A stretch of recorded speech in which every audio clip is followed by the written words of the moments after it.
Hello दोस्तों, नमस्कार। आपका हमारे YouTube चैनल में बहुत स्वागत है। पटवारी 2025 के लिए जो अभ्यर्थी तैयारी कर रहे हैं उनके लिए हमने 100% सिलेक्शन वाला मास्टर पेपर तैयार किया गया है, जो कि बहुत ही कठिन मेहनत के साथ एक एक सवाल को छांट छांट कर बनाया गया है, जिसमें से 100% सवाल आने की पूरी संभावना है। तो आप हमारे इस पेपर को देखिए और अधिक से अधिक सॉल्व करने की कोशिश कीजिए और कमेंट के माध्यम से बताइए आपने कितने सवाल सही किए। और वीडियो को लाइक कीजिए, शेयर कीजिए। चैनल को सब्सक्राइब नहीं किया है तो चैनल को सब्सक्राइब जरूर कर लेंगे। और हमारी पटवारी से संबंधित सभी वीडियो इस चैनल पर उपलब्ध है, जिसके लिए आप हमारी प्लेलिस्ट पे जाकर के वहां से पटवारी से संबंधित सभी वीडियोस देख सकते हैं। इसके अलावा अन्य भर्तियों से संबंधित सभी जो वीडियो है हमारे चैनल पर उपलब्ध है। आप प्लेलिस्ट में जाकर वहां से अलग से अपनी पेपर के अनुसार एक एक परीक्षा के अनुसार अलग अलग वीडियोस को देखें और लाइक कीजिए, शेयर कीजिए। चैनल को सब्सक्राइब जरूर कर ले। चैनल को सब्सक्राइब करने से हमारे आने वाली वीडियो की जानकारी आपको आगे मिलती रहेगी। चलिए देखते हैं आज का अपना मास्टर मॉडल पेपर। पहला सवाल आपका इंडियन ज्योग्राफी का सवाल है। भारत की अक्षांशीय स्थिति है, तो भारत की अक्षांशीय स्थिति यहाँ पर पूछी गई है। तो भारत की अक्षांशीय स्थिति अगर आपसे पूछी जाए तो क्या हो जाएगी दोस्तों? तो 8 डिग्री 4 मिनट उत्तरी अक्षांश से लेके आपकी 37 डिग्री 6 मिनट उत्तरी अक्षांश हो जाएगी। ऑप्शन थर्ड यहाँ पर आपका करेक्ट हो जाएगा। अब इसके बारे में कुछ डिटेल में आपको बता देता हूँ दोस्तों, जो कि काम की डिटेल है, जैसे कि आपको ध्यान रखना है दोस्तों। हम राजस्थान में भी पढ़ते हैं अक्षांशीय विस्तार और देशांतरीय विस्तार, उसी तरीके से भारत का भी आपको याद रखना है। अगर भारत का अक्षांशीय विस्तार आपसे पूछा जाए तो यहाँ से आपका हो जाएगा दोस्तों 8 डिग्री 4 मिनट नॉर्थ से लेके आपका कितना हो जाएगा 37 डिग्री 6 मिनट नॉर्थ हो जाएगा। ये आप याद रखेंगे, ठीक है। और अगर आपसे देशांतरीय विस्तार पूछा जाए तो वो भी आपको याद रखना है। 68 डिग्री 7 मिनट आपका ईस्ट से लेके ये कितना हो जाएगा दोस्तों आपका 97 डिग्री 25 मिनट ईस्ट हो जाएगा, यानी पूर्व से पूर्व हो जाएगा। ये आप याद रखेंगे। और यहाँ पर अगर लंबाई आपसे पूछी जाए तो उत्तर से दक्षिण की जो लंबाई है दोस्तों वो आपकी 3214 किलोमीटर है, तो ये भी आपसे पूछी जा सकती है।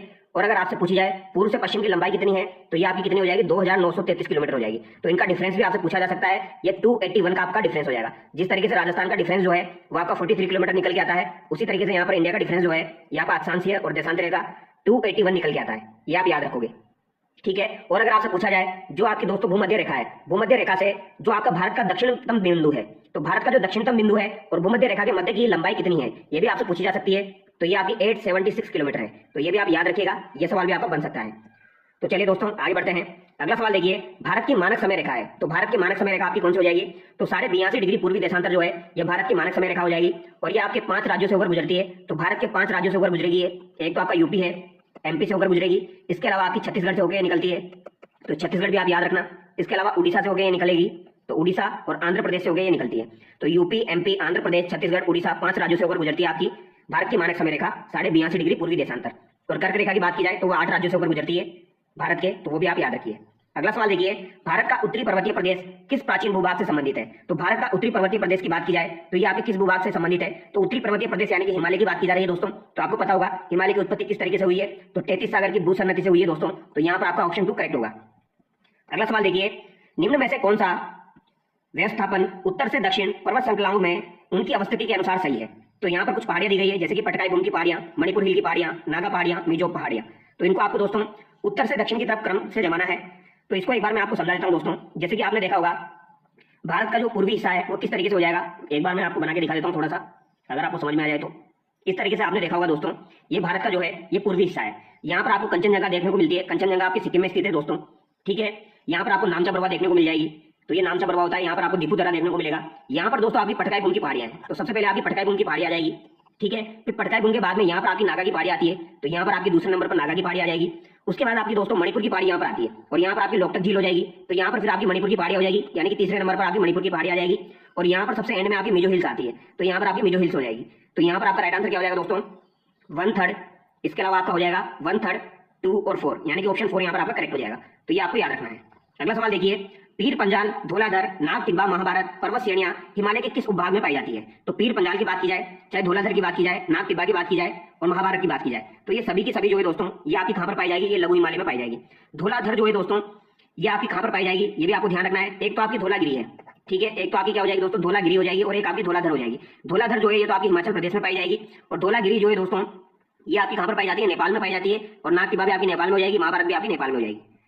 अगला सवाल देखिए, नाथुला दर्रा है, तो नाथुला दर्रा जो है ये कहां पर स्थित है आपका दोस्तों? तो नाथुला दर्रा आपका हो जाएगा सिक्किम में, ये आपको याद रखना है। तो सिक्किम में नाथू क्या है? जेल में है। इसके अलावा पूछा जाए जेलेपला दर्रा, अगर आपसे पूछा जाए तो जेलेपला दर्रा जो है ये भी आपका सिक्किम में ही स्थित है। अगला सवाल देखिए, देहरादून, कोटली दून और पाटली दून स्थित है। तो देहरादून हो चाहे कोटली दून हो या फिर किसी भी प्रकार की दून हो दोस्तों, जिनके पीछे दून लगा हुआ हो, दून का मतलब भी भारी होता है। तो देहरादून, कोटली दून, पाटली दून, तो ये आपकी किस भाग में स्थित है? तो ये शिवालिक के आपके दोस्तों किस भाग में हो जाएगी? तो ये आप याद रखना, ये हिमाचल और शिवालिक के मध्य में हो जाएगी। तो हिमाचल यानी कि आपका जो लघु हिमालय होता है और शिवालिक जो है इनके मध्य में आपकी दोस्तों देहरादून, कोटलीदून और पाटलीदून हो जाएगी। अगला सवाल देखिए, निम्नलिखित में से असुमेलित युग्म को छाटिए। तो यहाँ पर असुमेलित युग्म को छाटना है दोस्तों। विष्णु प्रयाग दिया गया है, अलकनंदा, धौलीगंगा, बिल्कुल सही है दोस्तों। अलकनंदा और धौलीगंगा का जो संगम होता है उसे विष्णु प्रयाग कहा जाता है, और अलकनंदा और पिंडार का जो संगम होता है उसे कर्णप्रयाग कहा जाता है। और देवप्रयाग किसे कहा जाता है? जहां पर अलकनंदा और भागीरथी का संगम होता है। तो अलकनंदा और भागीरथी जहां पर मिलती है उसे देवप्रयाग कहा जाता है। और मंदाकिनी नहीं कहा जाता है दोस्तों। मंदाकिनी के साथ जब आपकी अलकनंदा मिलती है तो इसे रुद्रप्रयाग कहा जाता है। क्या कहा जाता है? रुद्रप्रयाग कहा जाता है। तो यहाँ पर थर्ड आपका गलत हो जाएगा, और नंदप्रयाग, अलकनंदा और मंदाकिनी आपका हो जाएगा। तो ये आप याद रखिएगा। अगला सवाल देखिए, उत्तर भारतीय मैदान में बाढ़ निर्मित नए युवा निक्षेपों को जाना जाता है। तो उत्तर भारतीय मैदान में जो बाढ़ निर्मित नए युवा निक्षेप बनते हैं उन्हें क्या कहा जाता है दोस्तों? तो उन्हें कहा जाएगा खादर। ऑप्शन 2 यहाँ पर आपका करेक्ट होगा। और पुरानों को क्या कहा जाएगा? बांगर कहा जाएगा। और जो आपके छोटे छोटे मोटे मोटे कण होते हैं दोस्तों उन्हें भाबर कहा जाता है। अगला सवाल देखिए, निम्न में से कौन सा उत्तरी मैदान का पारदर्शिक विभाग नहीं है? तो इनमें से कौन सा आपका उत्तरी मैदान का पारदर्शिक विभाग नहीं है दोस्तों? तो पंजाब हरियाणा मैदान इसका भाग है, गंगा का मैदान इसका भाग है, ब्रह्मपुत्र का मैदान इसका भाग है, लेकिन गोदावरी का मैदान इसका भाग नहीं है। ऑप्शन 3 यहाँ पर आपका करेक्ट हो जाएगा। अगला सवाल देखिए, यहाँ पर दोस्तों आपको सम्मिलित करना है। यहाँ पर दोआब दिए गए हैं, इजी सा सवाल है। ये सवाल आपके इजी होते हैं, ज्यादा टफ नहीं होते हैं। यहाँ पर आपको ये देखना होता है दोस्तों, जैसे कि यहाँ पर आ रहा है आपका बिस्त दोआब। तो बिस्त में आपका एक तो बी आ रहा है और एक से आ रहा है, यानी कि यहाँ पर क्या हो जाएगा दोस्तों? आपका व्यास और सतलज हो जाएगा। तो ए में आपका थर्ड हो जाएगा। बारी में आपका क्या आ रहा है दोस्तों? एक तो वह आ रहा है और एक रा आ रहा है, यानी व्यास और रावी नदी यहाँ पर आपकी हो जाएगी। चार्ज में आपका झेलम और चिनाब हो जाएगा, और रचना दोआब जो है इसमें आपका रावी और चिनाब हो जाएगा। तो इस तरीके से आप इसको सम्मिलित करोगे तो यहाँ पर आपका क्या निकल के आ जाएगा? ए में तो आपका थर्ड हो गया, बी में आपका फर्स्ट हो गया। तो यहाँ पर ऑप्शन थर्ड आपका करेक्ट हो जाएगा। अगला सवाल देखिए, कौन सी पर्वतमाला प्रायद्वीपीय पठार के उत्तर पश्चिम दिशा में स्थित है? तो प्रायद्वीपीय पठार जो है दोस्तों, यानी ये छोटा नागपुर का जो पठार होता है, इधर का जो पठार है इसे हम प्रायद्वीपीय पठार के नाम से जानते हैं। तो इसके उत्तर में आपकी कौन सी श्रृंखला स्थित है? तो यहाँ पर आपको अरावली देखने को मिल जाएगी। ऑप्शन 3 यहाँ पर आपका करेक्ट होगा। अगला सवाल देखिए, भोरघाट, थालघाट और पालघाट दर्रे स्थित है। तो भोरघाट दर्रा, आपका थालघाट दर्रा और पालघाट दर्रा जो है दोस्तों ये कहां पर स्थित है? तो ये आपके पश्चिमी घाट में स्थित है। आपको याद रखना है, जो ये आपका थालघाट दर्रा है दोस्तों ये किसको जोड़ता है? तो थालघाट दर्रा जो है ये मुंबई टू नासिक को जोड़ता है। मुंबई टू नासिक जो है इसको जोड़ेगा आपका दोस्तों थालघाट दर्रा। और एक आपका आता है भोरघाट दर्रा, ये भी काफी बार एग्जाम में आता है। तो भोरघाट दर्रा जो है ये किसको जोड़ता है? तो ये भी पूछा जा सकता है आपसे, ये मुंबई को पुणे से जोड़ता है। तो मुंबई टू पुणे आपका दोस्तों भोरघाट हो जाएगा, और मुंबई टू नासिक आपका थालघाट हो जाएगा। अगला सवाल देखिए, निम्नलिखित में से कौन सा एक सही सुमेलित नहीं है? तो यहाँ पर आपका कौन सा एक सही सुमेलित नहीं है? काठियावाड़ तट गुजरात बिल्कुल सही है, कोकण तट महाराष्ट्र बिल्कुल सही है, मालाबार तट कर्नाटक केरल, तो ये भी आपका सही हो जाएगा, क्योंकि मालाबार तट जो है दोस्तों इस वाले भाग को आपको क्या कहा जाता है? मालाबार तट कहा जाता है। ठीक है, तो ये कर्नाटक केरल यहाँ पर सही हो जाएगा। और कोरोमंडल तट जो है दोस्तों ये आपका उड़ीसा दिया गया है, ये गलत हो जाएगा। कोरोमंडल तट यहाँ पर आपका तमिलनाडु राइट होगा। तो ऑप्शन 4 यहाँ पर आपका गलत हो जाएगा।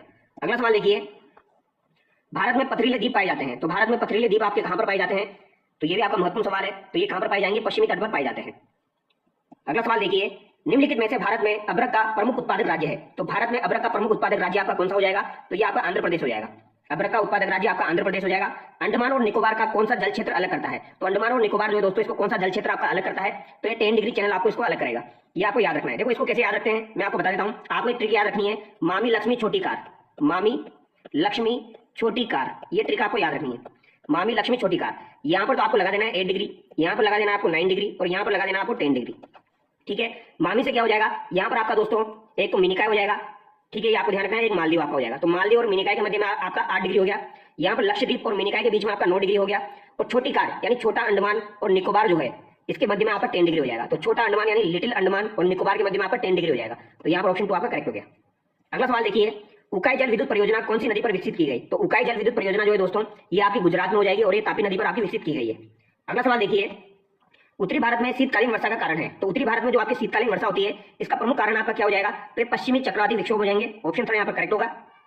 अगला सवाल देखिए, हिमालय के तराई वन की सबसे पूर्वी सीमा में स्थित और बिहार से संबंधित बाघ अभ्यारण्य का नाम बताइए। यानी बिहार में स्थित बाघ अभ्यारण्य का नाम आपको बताना है। मानस जो है आपका कहां पर स्थित है दोस्तों? तो मानस तो आपका असम में हो जाएगा।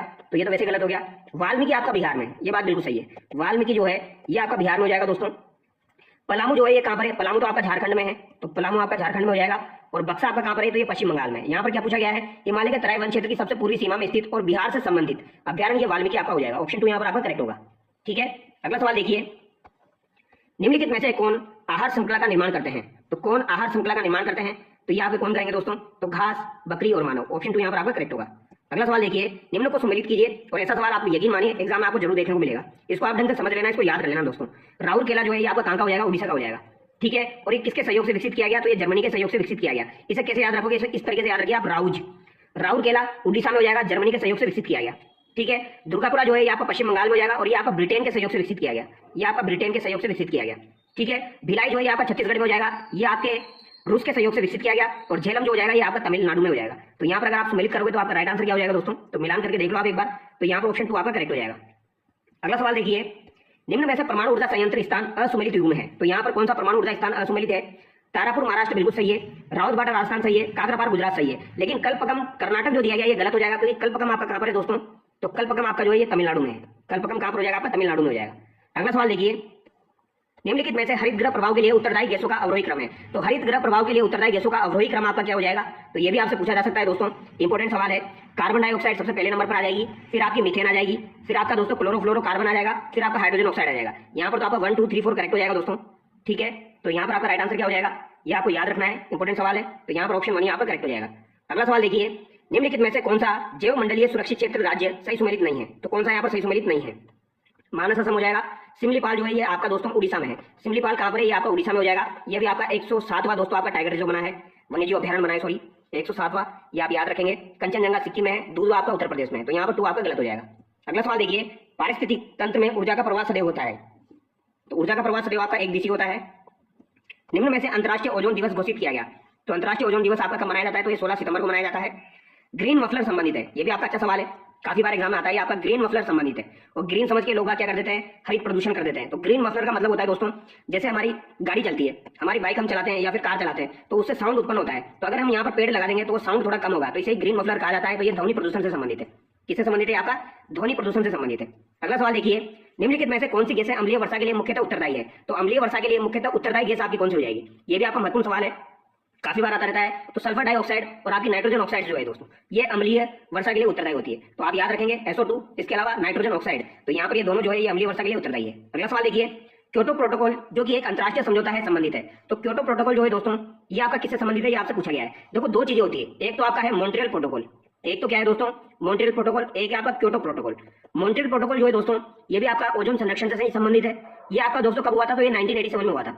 मॉन्ट्रियल प्रोटोकॉल 1987 में हुआ था, और ये क्योटो प्रोटोकॉल जो है ये 1997 में हुआ था आपका। तो ये 1997 में, ये आपका 1987 में। तो यहाँ पर आपसे पूछा गया है क्योटो प्रोटोकॉल की एक अंतर्राष्ट्रीय समझौता है। तो ये आपका किस किसके मध्य हुआ था दोस्तों, यानी कि ये किससे संबंधित है, तो ये आपका UNFCCC से संबंधित है। ऑप्शन 4 यहाँ पर आपका करेक्ट होगा, UNFCCC से संबंधित है, ये आपको ध्यान रखना है, ठीक है। मॉन्ट्रियल 1987 में हुआ था, क्योटो आपका 1997 में हुआ था, ये आप याद रखेंगे। अब यहाँ पर अगला सवाल देखिए दोस्तों, अब यहाँ पर देखो मैथमेटिक्स के और आपके रीजनिंग के सवाल आप खुद से करना, ये मैं आपको नहीं करवा रहा हूँ। बाकी जितने भी सवाल है वो मैं आपको करवा दूंगा, क्योंकि इनमें क्या है, समय लगता है दोस्तों, और समय लगता है फिर वीडियो काफी बड़ा हो जाता है, और वीडियो जब बड़ा हो जाता है तो बच्चे खुद ही देखना उसको पसंद नहीं करते हैं। तो यहाँ पर 65 का क्वेश्चन आप देखिए, मार्फिन एक दर्द निवारक एल्केलॉइड है जो किस पौधे से प्राप्त किया जाता है। तो मार्फिन आपका अफीम से प्राप्त किया जाता है। अगला सवाल देखिए, निम्नलिखित में से असत्य कथन है। तो यहाँ पर असत्य कथन आपको बताना है, डेटोल जो है ये क्लोरोजाइलिनोल और टर्पिनियोल का मिश्रण होता है। आयोडीन का टिंचर, आयोडीन का एल्कोहल तथा पानी के मिश्रण में 2-3 मिलियन% इसका होता है। सोडियम बेंजोएट सर्वाधिक उपयुक्त खाद्य परीक्षक है। मिल्क ऑफ मैग्नीशिया की प्रकृति अम्लीय होती है, तो ये अम्लीय नहीं होती है। मिल्क ऑफ मैग्नीशिया जो है इसकी प्रकृति जो होती है वो क्षारीय होती है। तो ऑप्शन 4 यहाँ पर आपका गलत हो जाएगा। और सोडियम बेंजोएट वाला फंडा आप ध्यान रखना दोस्तों, सर्वाधिक प्रयुक्त खाद्य परीक्षक आपका ये हो जाएगा, सोडियम बेंजोएट। अगला सवाल देखिए, मेलेकाइट किसका अयस्क है। तो मेलेकाइट जो है ये किसका अयस्क आपका हो जाएगा, ये आपसे पूछा जा सकता है। तो ये कॉपर का अयस्क है। निम्नलिखित में से कौन सा रासायनिक परिवर्तन नहीं है। तो कौन सा यहाँ पर रासायनिक परिवर्तन आपका नहीं है। देखो जलना आपका रासायनिक परिवर्तन होता है, किण्वन रासायनिक परिवर्तन होता है, काटने के पश्चात सेब का भूरा रंग में बदलना ये भी आपका रासायनिक परिवर्तन होता है। तो गीली मिट्टी का सूखने पर भंगुर होना यह आपका भौतिक परिवर्तन हो जाएगा। अपमार्जक के संबंध में असत्य कथन आपको बताना है, तो ऐसा सवाल आपको देखने को मिल सकता है। अपमार्जक दीर्घ श्रृंखला वाले कार्बोक्सिलिक अम्लों के सोडियम और पोटेशियम लवण होते हैं। अपमार्जक सामान्यतः लंबी कार्बन श्रृंखला वाले सल्फोनिक और अमोनियम लवण होते हैं। यह कठोर जल में भी कार्य करते हैं, यह कठोर जल के साथ झाग देते हैं। तो यहाँ पर कौन सा आपका गलत हो जाएगा। तो यहाँ पर पहला आपका गलत हो गया दोस्तों, क्योंकि अपमार्जक जो होते हैं ये क्या होते हैं आपके दोस्तों, अमोनियम और सल्फोनेट होते हैं। यानी कार्बोक्सिलिक जो अम्ल होते हैं उनके अमोनियम और सल्फोनेट लवण होते हैं। तो ये अमोनियम यानी सल्फोनिक और अमोनियम लवण होंगे, ना कि आपके सोडियम और पोटेशियम। तो ऑप्शन 1 यहाँ पर आपका गलत हो जाएगा। अगला सवाल देखिए, निम्नलिखित में से असुमेलित है। यहाँ पर कौन सा आपका असुमेलित है। सिरका एसिटिक अम्ल दिया गया है, नेटल डंक मेथेनोइक अम्ल, इमली सिट्रिक अम्ल, मक्खन आपका ब्यूटेरिक अम्ल। तो इमली में आपका कौन सा अम्ल होता है दोस्तों, तो इमली में तो आपका टार्टरिक अम्ल होता है, ठीक है। तो ये आपका गलत हो जाएगा। सिरके में एसिटिक अम्ल होता है, नेटल का जो डंक होता है उसमें मेथेनोइक अम्ल होता है, मक्खन में आपका ब्यूटेरिक अम्ल होता है, दूध में आपका लैक्टिक अम्ल होता है। तो इस तरीके से आप याद रखेंगे। सेब में आपका कौन सा अम्ल होता है, तो सेब में आपका मैलिक अम्ल होता है। निम्नलिखित में से किसे अम्लों का राजा कहा जाता है। तो अम्लों का राजा किसे कहा जाता है दोस्तों, H2SO4 जो है उसे आपका अम्लों का राजा कहा जाता है, सल्फ्यूरिक अम्ल। जल्दीबाजी में अम्लराज मत लगा देना। अगला सवाल देखिए, निम्न में से असुमेलित है। तो यहाँ पर असुमेलित आपको बताना है, बेकिंग सोडा NaCO3 बिल्कुल सही है, विरंजक चूर्ण CaOCl2 ये भी सही है, कास्टिक सोडा MgOH का होल्ड है ये गलत हो जाएगा। कास्टिक सोडे का फॉर्मूला क्या हो जाएगा दोस्तों, NaOH हो जाएगा, ये कास्टिक सोडा आपका होता है। नीला तोता CuSO4.5H2 हो जाएगा। तो यहाँ पर ऑप्शन 3 आपका गलत हो गया। अगला सवाल देखिए, निम्नलिखित में से कौन सा जीवाणु नाइट्रोजन स्थिरीकरण में भाग लेता है? तो नाइट्रोजन के स्थिरीकरण में कौन सा जीवाणु भाग लेता है? तो राइजोनियम जीवाणु भाग लेता है, और ये आरएसएमएसएसबी के द्वारा काफी बार एग्जाम में पूछा जा चुका है, तो याद रखिएगा। अगला सवाल देखिए, बायोगैस का प्रमुख घटक है, तो बायोगैस का प्रमुख घटक मेथेन हो जाएगा। निम्नलिखित में से कौन सा कृत्रिम और आपका संश्लेषित रेशा नहीं है, यानी आर्टिफिशियल रेशा आपका कौन सा यहाँ पर नहीं है? तो नाइलॉन, रेयन और पॉलिएस्टर ये आपके दोस्तों संश्लेषित रेशे हो जाएंगे, कृत्रिम, आर्टिफिशियल। कपास यहाँ पर आर्टिफिशियल नहीं है। अगला सवाल देखिए, बल का मात्रक होता है, तो बल का मात्रक आपका न्यूटन भी होता है, डाइन भी होता है दोस्तों, और आपका पाउंडल भी होता है। उपरोक्त सभी यहाँ पर आपका करेक्ट हो जाएगा। डायनेमो या विद्युत जनित्र द्वारा ऊर्जा रूपांतरण दर्शाया जाता है, तो डायनेमो के द्वारा यहाँ पर पूछा गया है किस प्रकार का आपका रूपांतरण होता है ऊर्जा का, तो बता दीजिए किस प्रकार का रूपांतरण यहाँ पर होता है। और ये सवाल भी महत्वपूर्ण है, बार बार पूछा जाता है। तो यांत्रिक ऊर्जा को विद्युत ऊर्जा में बदलने का काम आपका डायनेमो करता है, और इसे ही विद्युत जनित्र बोला जाता है, ये भी आप याद रखेंगे। तो यांत्रिक ऊर्जा जो होती है यानी कि मैकेनिकल एनर्जी को आपकी इलेक्ट्रिकल एनर्जी में बदलता है ये। डॉक्टरी तापमापी की परास होती है, तो डॉक्टरी तापमापी जो होती है दोस्तों, इसकी परास कितनी होती है? तो 35 डिग्री सेंटीग्रेड से आपकी 42 डिग्री सेंटीग्रेड होती है। अगला सवाल देखिए, निम्नलिखित में से कौन सी घटना अपवर्तन पर आधारित नहीं है? तो कौन सी घटना आपकी अपवर्तन पर आधारित नहीं है? तारों का टिमटिमाते हुए प्रतीत होना, तो ये अपवर्तन की वजह से होता है आपका। पानी में कोई भी चीज अगर आप डाल दोगे तो वो ऊंची उठी हुई दिखाई देगी या बड़ी दिखाई देगी, तो ये सब आपके किसके अपवर्तन के उदाहरण है? रेगिस्तान में मरीचिका का बनना, तो ये तो आपका दोस्तों पूर्ण आंतरिक परावर्तन का उदाहरण है। ये किसका उदाहरण है? आपका पूर्ण आंतरिक परावर्तन का उदाहरण है, तो ये यहाँ पर आपका गलत हो जाएगा। ठीक है, सूर्योदय से कुछ पहले और सूर्यास्त के कुछ समय बाद भी सूर्य का दिखाई देना, तो ये भी आपका दोस्तों अपवर्तन के कारण होता है। अवतल दर्पण का उपयोग नहीं है, तो अवतल दर्पण का उपयोग किसमें नहीं किया जाता है? तो सौर चूल्हों व उष्मकों के रूप में किया जाता है, दाढ़ी बनाने में किया जाता है, सर्च लाइट में किया जाता है। लेकिन वाहनों के पार्श्व दर्पणों में दोस्तों आपके उत्तल लेंस का प्रयोग किया जाता है, यानी उत्तल दर्पण का प्रयोग किया जाता है। सॉरी, उत्तल दर्पण आप याद रखेंगे। ऑप्शन 4 यहाँ पर आपका करेक्ट हो जाएगा। अगला सवाल देखिए, तारत्व ध्वनि के किस गुण पर निर्भर करता है? तो तारत्व जो होता है दोस्तों यानी कि पिच जो होती है ये किस पर निर्भर करती है? तो ये आपकी आवृत्ति पर निर्भर करती है। जैसे आपने देखा होगा छोटे छोटे बच्चे जो होते हैं उनकी कितनी मधुर आवाज होती है, कितनी मीठी आवाज होती है, कितनी बारीक उनकी आवाज होती है, क्योंकि उनका तारत्व जो होता है दोस्तों वो कम होता है, और हमारा तारत्व जो होता है वो बहुत ही अधिक होता है। यानी जो फीमेल होती है उनका तारत्व भी कम होता है, उनकी पिच कम होती है, और जो मेल होते हैं उनकी पिच ज्यादा होती है। तो पिच ज्यादा होगी तो वो भारी आवाज निकलेगी, तो मेल की आवाज आपकी भारी होती है, स्त्रियों की आवाज और बच्चों की आवाज आपकी बारीक होती है, यानी पतली होती है। उसी तरीके से शेर का दहाड़ना जो है दोस्तों, शेर जो है दहाड़ता है, वहां पर भी आपका तारत्व अधिक होता है। अगला सवाल देखिए, लघु परिपथ विच्छेदक एमसीबी का मुख्य कार्य है, तो एमसीबी का मुख्य कार्य क्या हो जाएगा? विद्युत परिपथ को अति भारण और लघु परिपथ से बचाना। ऑप्शन 2 यहाँ पर आपका सही हो जाएगा। अगला सवाल देखिए, लाइकेन किस प्रकार की गैसों के लिए अति संवेदनशील है? तो लाइकेन किस प्रकार की गैसों के लिए अति संवेदनशील है? ये भी आपका अच्छा सवाल है, तो यहाँ पर आपका राइट आंसर हो जाएगा दोस्तों सल्फर डाइऑक्साइड। तो लाइकेन SO2 के लिए आपका अति संवेदनशील है। मनुष्य में किस प्रकार के दांतों का उपयोग भोजन को चीरने और फाड़ने के लिए किया जाता है? आपको पता होगा मनुष्य के अंदर दोस्तों आपके 4 प्रकार के दांत पाए जाते हैं, इंसिजर, कैनाइन, प्रीमोलर और मोलर। और इसका फॉर्मूला जो होता है वो भी आपको ध्यान रखना है, 21-23/21-23 ये फॉर्मूला होता है। ठीक है, यानी कि यहाँ पर इंसिजर जो है आपके 21-23/21-23 ये आपके इंसिजर हो गए, ये कैनाइन हो गए, ये आपके प्रीमोलर है और ये आपके चमड़क है, तो ये आपको याद रखना है। तो चीरने फाड़ने के लिए किसका प्रयोग किया जाएगा? रदनक का प्रयोग यानी कैनाइन का प्रयोग किया जाएगा। अगला सवाल देखिए, डेंगू व मलेरिया जैसे रोगों में रक्त में किसकी संख्या कम हो जाती है? तो किसकी संख्या कम हो जाती है दोस्तों? तो यहाँ पर थ्रोम्बोसाइट जो है इनकी संख्या कम हो जाती है जब डेंगू और मलेरिया होता है, तो ये आप याद रखिएगा, थ्रोम्बोसाइट की संख्या कम हो जाती है। शरीर में ताप नियंत्रण केंद्र कौन सा है? तो शरीर में जो ताप नियंत्रण केंद्र होता है वो आपका कौन सा है? तो ये आपका कौन सा हो जाएगा? हाइपोथैलेमस हो जाएगा। कौन सा हो जाएगा? हाइपोथैलेमस आपका हो जाएगा। अगला सवाल देखिए, अग्नाशय की लैंगरहैंस दीपिकाई की कौन सी कोशिकाओं से इंसुलिन का स्त्रावन होता है? तो ये इंपॉर्टेंट सवाल है, आप याद रखना। इंसुलिन का जो स्त्रावन होता है दोस्तों, एक तो आपकी अल्फा होती है, एक बीटा होती है, ठीक है, और एक गामा या डेल्टा आपकी होती है। तो यहाँ पर बीटा वाली जो कोशिकाएं होती है दोस्तों इनसे इंसुलिन स्त्रावित होता है। ठीक है, तो यहाँ पर ऑप्शन 2 आपका करेक्ट हो जाएगा। अगला सवाल देखिए, निम्नलिखित में से असुमेलित है, तो यहाँ पर असुमेलित आपको बताना है। श्वसन दर का मापन स्पायरोमीटर, रक्तदाब का मापन स्पिग्मोमेनोमीटर, हृदय धड़कन का सुनने वाला यंत्र स्टेथोस्कोप, और शर्करा की सांद्रता मापने वाला यंत्र कैलोरीमेट्री। तो ये गलत हो जाएगा। यहाँ पर शर्करा की सांद्रता जो है दोस्तों ये ग्लूकोमीटर के द्वारा मापी जाती है। किसके द्वारा मापी जाती है? या तो ग्लूकोमीटर यूज में लिया जाता है, या फिर एक और यंत्र होता है दोस्तों आपका, कौन सा होता है वो आपका? वो होता है आपका रिफ्रैक्टोमीटर। रिफ्रैक्टोमीटर भी यूज में लिया जाता है, तो ये आप याद रखिएगा। रिफ्रैक्टोमीटर होता है और ग्लूकोमीटर आपका शर्करा की सांद्रता मापने के लिए यूज में लिया जाता है। तो श्वसन दर मापने के लिए स्पायरोमीटर, रक्तदाब मापने के लिए स्पिग्मोमेनोमीटर और हृदय धड़कन मापने के लिए स्टेथोस्कोप। अगला सवाल देखिए, रेबीज के टीके के खोजकर्ता कौन है? तो रेबीज के टीके की खोजकर्ता कौन हो जाएंगे? लुई पास्चर हो जाएंगे। पेलेग्रा रोग आपका किस विटामिन की कमी से होता है? तो विटामिन B3 की कमी से आपका पेलेग्रा रोग होता है। बेसिक सा सवाल है। निम्नलिखित में से इनपुट डिवाइस है, तो इनपुट डिवाइस आपको बतानी है। तो बारकोड रीडर, इसके अलावा MICR और लाइट पेन और मॉनिटर। तो मॉनिटर तो आपका दोस्तों आउटपुट डिवाइस हो जाएगा, ये इनपुट में नहीं आएगा आपका, तो यहाँ पर आपको 1 2 3 आपका करेक्ट हो जाएगा। अगला सवाल देखिए, निम्नलिखित में से किसने माउस की खोज की थी? तो डगलस एंजल बर्ट के द्वारा दोस्तों आपकी माउस की खोज की गई थी, ये आप याद रखिएगा। ठीक है, अब आप लोग मुझे कमेंट करके बताना दोस्तों कीबोर्ड की खोज किसने की थी? तो कीबोर्ड का जो है वो खोज किसने की थी वो भी आप मुझे बताना। अगला सवाल देखिए, CRT मॉनिटर है, तो CRT मॉनिटर जो हो जाएगा ये कैथोड रे ट्यूब हो जाएगा आपका, तो यहाँ पर तो ऑप्शन 2 आपका करेक्ट हो जाएगा, कैथोड रे ट्यूब। ठीक है, अगला सवाल देखिए, निम्नलिखित में से नॉन इंपैक्ट प्रिंटर है, तो नॉन इंपैक्ट प्रिंटर आपको बताना है। ठीक है, dot matrix printer, Daisy wheel printer और प्लॉटर, ये आपके नॉन इंपैक्ट में आ जाएंगे। इंकजेट जो है ये आपका इंपैक्ट में आता है दोस्तों, ये आप याद रखिएगा, ये आपका इंपैक्ट में आएगा। लेजर भी आपका इंपैक्ट में आएगा। रैम का वह प्रकार जिसे डेटा को रिफ्रेश करने की आवश्यकता नहीं होती है। तो स्टैटिक रैम जो होती है इसमें आपको डेटा को रिफ्रेश करने की जरूरत नहीं पड़ती है। डायनामिक रैम जो होती है दोस्तों यहाँ पर आपको रिफ्रेश करने की जरूरत पड़ती है, और इरेजेबल में तो वैसे रिफ्रेश करना पड़ेगा आपको। ठीक है, अगला सवाल देखिए, केंद्रीय प्रोसेसिंग इकाई तथा मुख्य मेमोरी के बीच का भाग जिसका उपयोग बार बार उपयोग में आने वाले डेटा को संग्रहित करने के लिए किया जाता है, तो ये आपका कौन हो जाएगा? कैश मेमोरी हो जाएगी। तो ये महत्वपूर्ण सवाल है।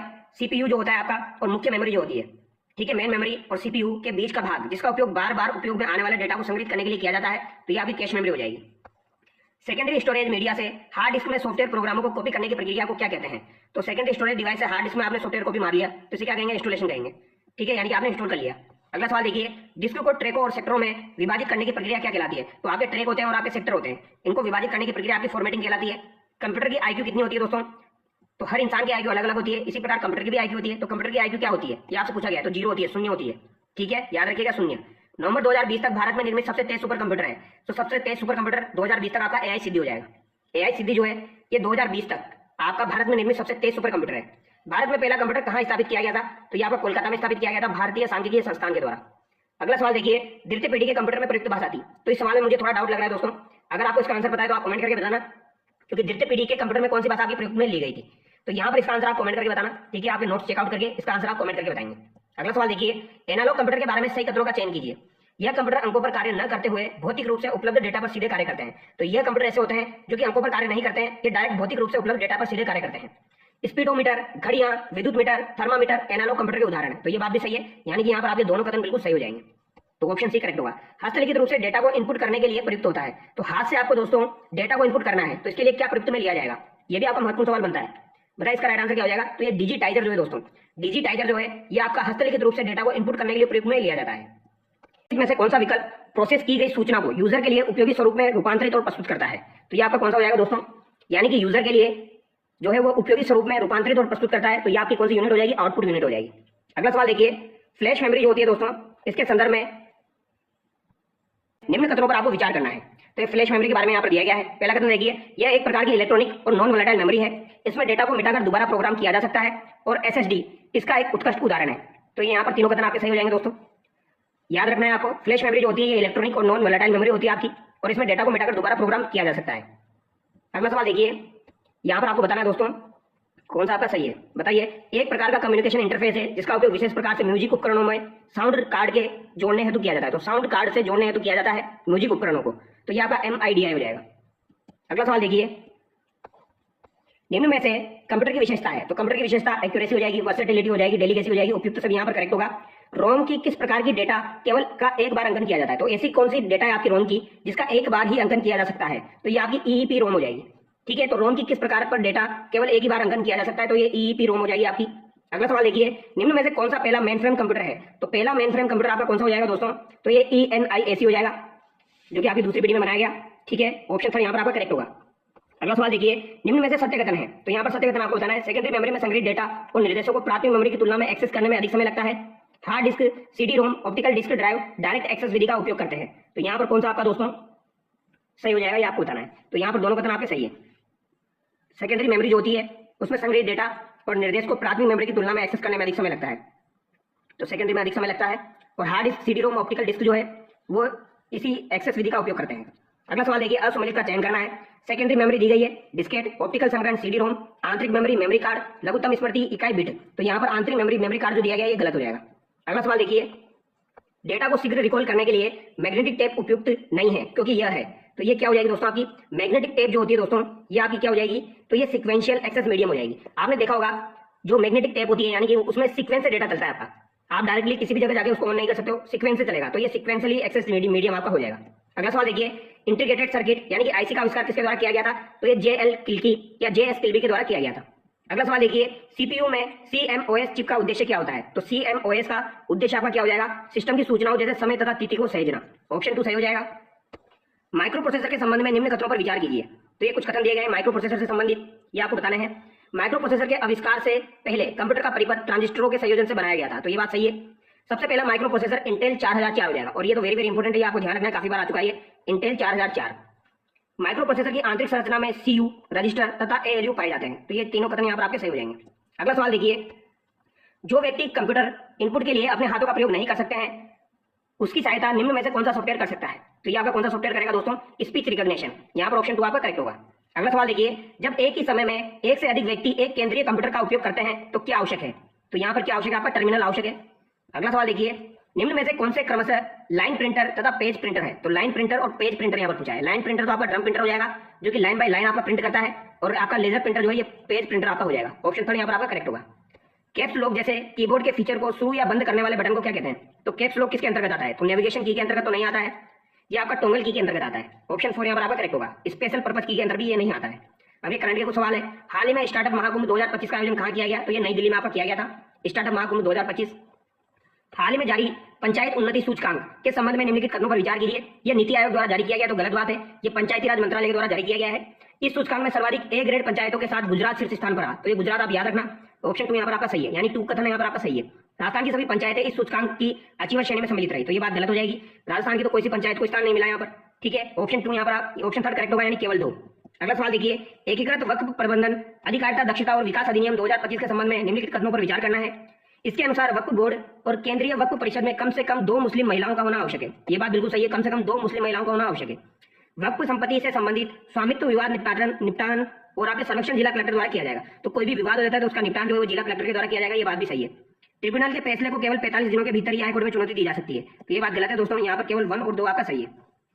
ब्राजील में आयोजित वर्ल्ड बॉक्सिंग कप 2025 के पहले चरण में भारत के किस खिलाड़ी ने स्वर्ण पदक जीता? महत्वपूर्ण सवाल है। ब्राजील में आपका जो दोस्तों वर्ल्ड बॉक्सिंग कप 2025 आयोजित हुआ है, इसके पहले चरण में किस खिलाड़ी ने स्वर्ण पदक जीता? तो हितेश गुलिया ने यहाँ पर स्वर्ण पदक जीता है। अप्रैल 2025 में किसे भारत के 107वें राष्ट्रीय उद्यान के रूप में नामित किया? तो ये आपका सिमलीपाल टाइगर रिजर्व ओडिशा हो जाएगा। तो ये हमें बता रहा था आपको, सिमलीपाल टाइगर रिजर्व उड़ीसा। हाल ही में 23वें राष्ट्रीय विधि आयोग के अध्यक्ष कौन बने हैं? तो ये दिनेश माहेश्वरी बने हैं। हाल ही में डीआरडीओ द्वारा laser guided energy weapon system का सफलतापूर्वक परीक्षण किया गया, इसे किस नाम से जाना जाता है? तो laser guided energy weapon system जो है दोस्तों, इसका परीक्षण किया गया है, इसे शस्त्र शक्ति के नाम से जाना जाता है, ये आप याद रखना। डीआरडीओ के द्वारा laser guided energy weapon system आपका जो है उसका परीक्षण किया गया है, ये शस्त्र शक्ति आपका कहलाएगा, लेजर वाला। अगला सवाल देखिए, हाल ही में केंद्रीय प्रदूषण नियंत्रण बोर्ड द्वारा पर्यावरण प्रदूषण के आधार पर किए गए उद्योगों के वर्गीकरण में कौन सी श्रेणी पहली बार जोड़ी गई है? तो पहली बार कौन सी श्रेणी आपकी जोड़ी गई है, ये आपको बताना है दोस्तों। तो यहाँ पर आपकी ब्लू श्रेणी जोड़ी गई है, नीली आपकी श्रेणी जोड़ी गई है। ऑप्शन 3 करेक्ट होगा। वर्ल्ड हेरिटेज डे 2025 के अवसर पर यूनेस्को ने भारत के किन 2 साहित्यिक ग्रंथों को memory of the world register में सम्मिलित किया है? तो ये नाट्यशास्त्र और गीता को किया है, ठीक है। नाट्यशास्त्र आपका भरत मुनि का हो जाएगा, याद रखिएगा। अगला सवाल देखिए, 7वें पोषण पखवाड़े के संबंध में निम्नलिखित कदमों पर विचार कीजिए। तो 7वां पोषण पखवाड़ा आपका 8 से 12 अप्रैल तक महिला एवं बाल विकास मंत्रालय द्वारा किया गया, बिल्कुल सही बात है। इसकी थीम शुद्ध जल और स्वच्छता से स्वच्छ बचपन रखी गई, तो इसकी थीम भी याद रखिएगा, शुद्ध जल और स्वच्छता से स्वस्थ बचपन, शुद्ध जल और स्वच्छता से स्वस्थ बचपन। इसके आयोजन में राजस्थान देश भर में शीर्ष स्थान पर रहा, तो राजस्थान यहाँ पर शीर्ष स्थान पर रहा था, ये बात इंपॉर्टेंट है। तो यहाँ पर आपके तीनों कदम सही हो जाएंगे, ठीक है। अब यहाँ पर अगला सवाल देखिए दोस्तों, यहाँ पर आपके इंग्लिश के सवाल है, तो ये पैराग्राफ आपको पढ़ना है और 5 सवालों का आंसर देना है, ठीक है। तो ये 5 सवाल तो मैं आपको छोड़ रहा हूँ, यहाँ पर हम डायरेक्ट 136 डिस्कस करेंगे, क्योंकि पैराग्राफ वाले सवाल आप कर ही लोगे। आगे बढ़ते हैं। यहाँ पर आपको दोस्तों एडियम और फ्रेजेस दी गई है, तो इनका मतलब आपको बताना है। जैसे hit the nail on the head, इसका मीनिंग क्या हो जाएगा? तो hit the nail on the head, इसका मीनिंग क्या हो जाएगा बताइए? तो इसका मीनिंग हो जाएगा to identify something exactly right. Option 3 यहाँ पर आपका करेक्ट होगा। अगला सवाल देखिए, go against the clock, go against the clock का मीनिंग क्या हो जाएगा आपका? तो इसका मीनिंग भी आपको बताना है। तो to work as fast as possible in order to complete it soon. Option 1 यहाँ पर आपका सही हो जाएगा। As fit as a fiddle, इसका मीनिंग क्या हो जाएगा? As fit as a middle, इसकी मीनिंग क्या हो जाएगी दोस्तों? तो इसकी मीनिंग हो जाएगी टू बी फिजिकली फिट। अगला सवाल देखिए, डैम्प स्क्वाइब का मीनिंग क्या हो जाएगा आपका? तो इसका मीनिंग हो जाएगा अ फेलियर और डिसअपॉइंटमेंट। तो अ फेलियर और डिसअपॉइंटमेंट ये आप याद रखेंगे। टू ग्रीस द पाम्स, इसका मीनिंग क्या हो जाएगा दोस्तों? टू ग्रीस द पाम्स, तो इसका मतलब हो जाएगा आपका to bribe someone, to grease the palms, to bribe someone. To chase rainbow, to chase rainbow का मतलब क्या हो जाएगा आपका? तो बताइए इसका मतलब क्या होगा दोस्तों? तो ये हो जाएगा आपका to pursue something unattainable. Option 2 यहाँ पर आपका करेक्ट होगा।